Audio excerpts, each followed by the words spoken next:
बंधुगण थंडा काश एवं कफ भली समस्या प्रायतः समस्त को होता है। साधारण ऋतु परिवर्तन होगा कारण किंवा भूल जीवनशैली कारण आपण को थंडा काश एवं कफ भली समस्या भोगवाक पड़ी था। यह आम भाइराल इन्फेक्शन कही था भाइराल फीवर कही था। किंतु आजिर समय अनेक लोक साधारण थंडा काश एवं कफ भली समस्या जदि होउछि सेमाने भावी नेउछन्ति जे यह कोरोनार लक्षण सेथिपाई सेमाने व्यस्त विब्रत होई पड़ुछन्ति। बंधुगण ध्यान रखंतु समस्त प्रकार थंडा काश एवं कफ भली समस्या कोरोनार लक्षण होई न थाए। बंधुगण जदि आपनकु साधारण थंडा काश एवं कफ भली समस्या होई अछि तेबे किछि प्राकृतिक घरेलू उपचार द्वारा आपण ताहाकु दूर करि पारिबे। आज मैं आपनक पई एमिति एक घरेलू उपचार नै आसीछि जहार सेवन द्वारा आपण थंडा काश एवं कफ भली समस्या को सबुदिन पई दूर करि पारिबे। केवल 2 दिन यार सेवन कर देखंतु आपनको फरक देखा मिलिबा। यह बहुत अधिक चमत्कारी घरेलू उपचार अटे। बहु पुरातन कालरू आमर पूर्वपुरुष माने थंडा काश एवं कफ भली समस्या को दूर करबा पई एही काढ़ार सेवन करि आसुछंती एवं एही काढ़ा को बनाइबा पई जेउ समस्त सामग्रीर आवश्यकता पड़िबा ताहा हम रोषेई घरु बहुत सहजरे मिल जाए। तेबे आसंतु जानिबा आपनकर थंडा काश एवं कफ भली समस्या को दूर करबा पई आपण ही काढ़ा को केमिति बनाइबे एवं यार सेवन केमिति करिवे सेथिपाई वीडियो को शेष पर्यंत निश्चय देखंतु।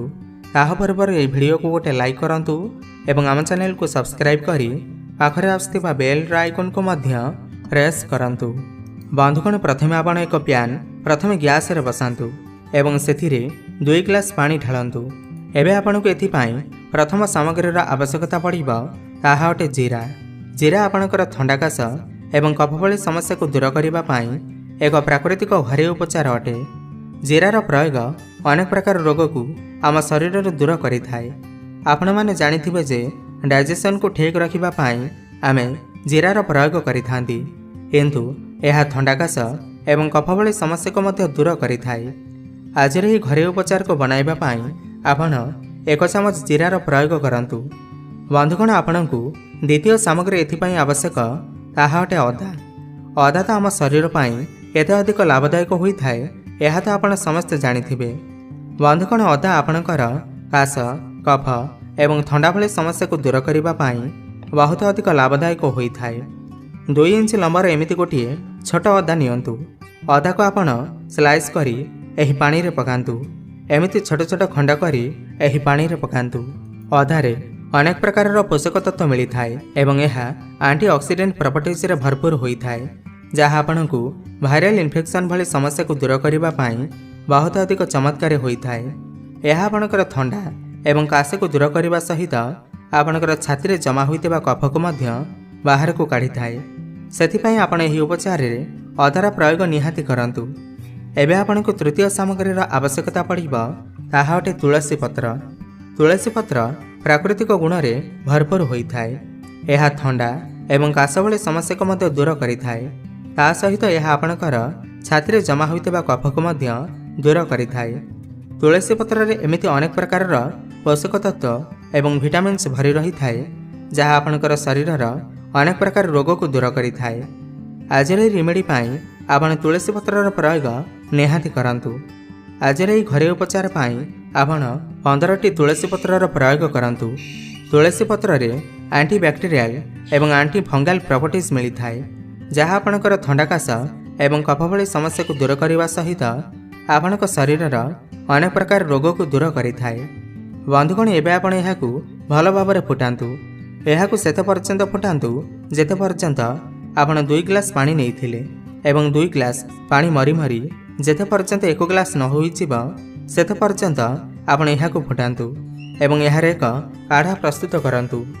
बंधुगण एही काढ़ा आपणकर शरीर रे थंडा काश एवं कफ भली समस्या को दूर करबा सहित आपणकर इम्यूनिटी मध्ये स्ट्रांग करिथाए। आजिर समय रे समस्त को इम्यूनिटी ठीक रहिबा निहाती आवश्यक। इम्यूनिटी जदि आपणकर ठीक रहिबा तेबे आपण अनेक प्रकार संक्रमण रु बंचिक रहिबे।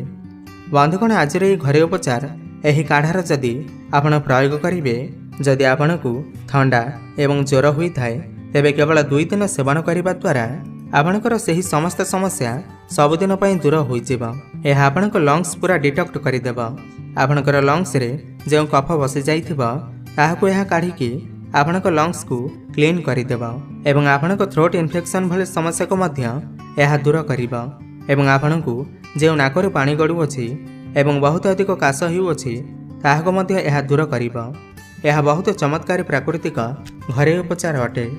देखंतु बंधुगण 5 ରୁ 7 मिनिट पर पानी फुटी फुटी 1 ग्लास रही जाइछि। एही समस्त सामग्रीर पोषक तत्व एही पानी मध्यकु आसी जाइछि। एबे बंधुगण आपण एहाकु एक ग्लास को छाणी नियंतु।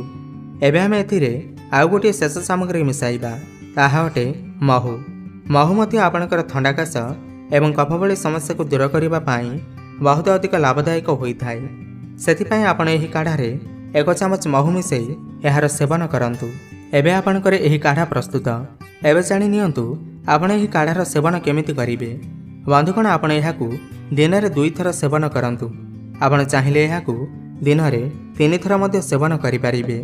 जदि आपनको थंडा काश एवं कफ भली समस्या हुई अछि तेबे एहार सेवन केवल 2 दिन करिके देखंतु।